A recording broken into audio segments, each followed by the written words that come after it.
Week 3 NFL odds are posted. What a great way to start it. The Philadelphia Eagles are 3-point home favorites against Kansas City, that being the return to Philadelphia of Andy Reid and his undefeated Kansas City Chiefs. Now, normally, the short week benefits the home team, but in this case, the multi-million-dollar question, literally as far as Vegas and offshore are concerned, is how will that Chip Kelly style affect the Eagles in a short week?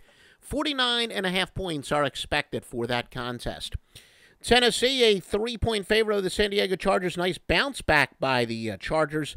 Minnesota Vikings yet to win this year, but they are more than a field goal favorite to the terrible Cleveland Browns. Another quite interesting game as far as odds makers are concerned. The New England Patriots. Does Tom Brady have any weapons whatsoever? We'll be looking at the injury status of Danny Amendola for sure, but they're laying a full touchdown to Tampa Bay. Houston Texans, talk about getting no respect. Home underdog world champion Baltimore Ravens, 44.5 points are expected in that one. And the Dallas Cowboys, are they the least worst team in that NFL? Least? They're laying 3.5 points to a St. Louis team that made a pretty good comeback that fell short against the Atlanta Falcons today. Another high-scoring game expected there. A total of 46.5. Now let's take a look at a new set of odds. The New Orleans Saints, have they returned to form of 2 years ago? That's pretty debatable. Struggled in their win over the Tampa Bay Buccaneers. Arizona, they're drastically improved. At one time, we told you that Carson Palmer, probably among the most overrated quarterbacks in the NFL, but what an upgrade he was from what Arizona had last year, and they're getting more than a touchdown. The Washington Redskins have been abysmal. Detroit and Washington, a pick'em. 48.5 points expected in that one. One of the more interesting games of the week are the Cincinnati Bengals for real. We're going to find out that they are a pick'em against the Green Bay Packers. New York Giants have been absolutely awful, and they are a 1-point road underdog at Carolina. Another interesting game, the Miami Dolphins, are they for real?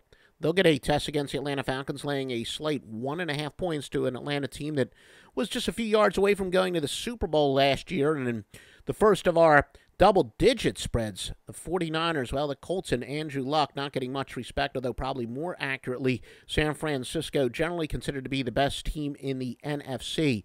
They are laying 11.5 points to a very good Indianapolis team. Rounding it out, we got a couple whopping spreads, probably more of a statement on the Jacksonville Jaguars. Unless they improve drastically, Jacksonville going to be getting a ton of points in every game, but Seattle, I guess a statement as far as how much the odds makers are expecting them. That's as big of a spread. We'll look it up. We haven't officially looked it up, but that's the biggest spread I can remember in a while in a game where Tom Brady was not the favorite. The Jets, boy, no quarterback there. Buffalo, in my humble opinion, definitely with a better quarterback situation. Manuel looking like he is potentially a breakout rookie for Buffalo, but the Jets a slight favorite. Not many points this day and age. 39 points isn't a lot of points. Pittsburgh Steelers, how the mighty have fallen. They are actually opened up as a home dog to a so-so Chicago Bears team. And the Monday night game isn't expected to be all that competitive. Denver Broncos, kind of the consensus best team in the AFC, according to many, laying 14.5 points to an Oakland Raiders team that invigorated a little bit with Terrell Pryor as their quarterback. A ton of points expected in that one, but every single Denver game is going to have a high total this year, total at 49. Remember to get the winning picks on this and every single solitary game. Well, the best picks of the week, it's always at offshoreinsiders.com. College and pro football, www.offshoreinsiders.com.